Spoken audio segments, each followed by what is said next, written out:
Hi friends, welcome our channel. இன்னைக்கு நம்ம ஒரு ஆன்மீக பதிவை பற்றி தான் பார்க்க போகிறோம். மகாலட்சுமிக்கு இந்த முறையில் தீபமேற்றி வழிபாடு செய்தால் வீட்டில் அனைத்து விதமான நன்மைகளும் நடைபெற்று சுபிட்சமாக வாழ முடியும். நம்முடைய வாழ்க்கையில் எந்தவித கஷ்டமும் இல்லாமல் மகிழ்ச்சியுடனும் சந்தோஷத்துடனும் வாழ வேண்டும் என்று நாம் அனைவருமே ஆசைப்படுவோம். அப்படிப்பட்ட நிலையைத்தான் நாம் சுபிட்சம் என்று கூறுகிறோம். இந்த சுபிட்சத்தை தரக்கூடிய தெய்வமாக திகழக்கூடியவள் தான் மகாலட்சுமி தாயார். மகாலட்சுமி தாயாரிடம் நாம் எதை முழு மனதோடு கேட்டாலும் அது நமக்கு கிடைக்கும் என்றே கூறலாம். அப்படி நாம் கேட்பவை நமக்கு கிடைக்கவும் நம் வாழ்க்கையில் சுபிட்சம் ஏற்படவும் செய்ய வேண்டிய ஒரு மகாலட்சுமி வழிபாட்டை பற்றி தான் இந்த ஆன்மீக பதிவில் பார்க்க போகிறோம். வீட்டில் சுபிட்சம் நிலவ வழிபாடு. படிக்கின்ற குழந்தைகளுக்கு படிப்பு வேண்டுமா, வீரம் வேண்டுமா, நல்ல நினைவாற்றல் வேண்டுமா, நாம் செய்யக்கூடிய விவசாயம் சிறந்து விளங்க வேண்டுமா, சாப்பிடும் சாப்பாட்டிற்கு எந்த பஞ்சமும் இல்லாமல் இருக்க வேண்டுமா, பண வரவு அதிகரிக்க வேண்டுமா, எந்த ஒரு செயலை செய்வதாக இருந்தாலும் அதற்குரிய தைரியம் வேண்டுமா, இப்படிப்பட்ட நம் வாழ்க்கைக்கு எதுவெல்லாம் தேவையோ அது அனைத்தையும் தரக்கூடிய தெய்வங்களுள் ஒருவராக திகழ்பவர்தான் மகாலட்சுமி தாயார்.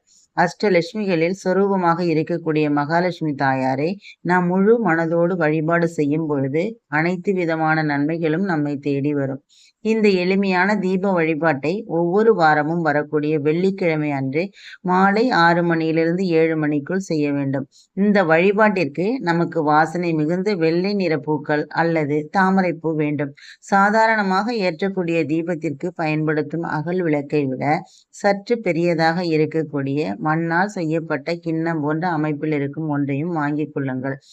அதை சுத்தம் செய்து அதற்கு வெளிப்புறத்தில் மஞ்சளை தடவி 8 எண்ணிக்கையில் குங்குமத்தை வைத்துக் கொள்ளுங்கள்.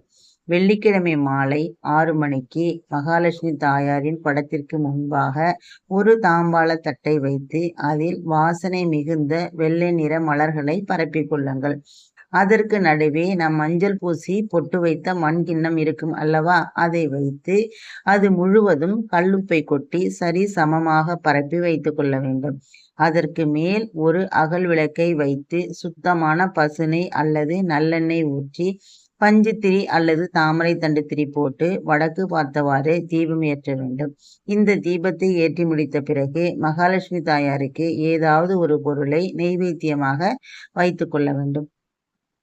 இப்பொழுது இந்த தீபத்திற்கு முன்பாக அமர்ந்து இந்த தீபத்தை பார்த்தவாறு நம்முடைய நீண்ட நாள் கோரிக்கை எதுவோ அதை நேர்மறையான வார்த்தையை பயன்படுத்தி கூற வேண்டும்.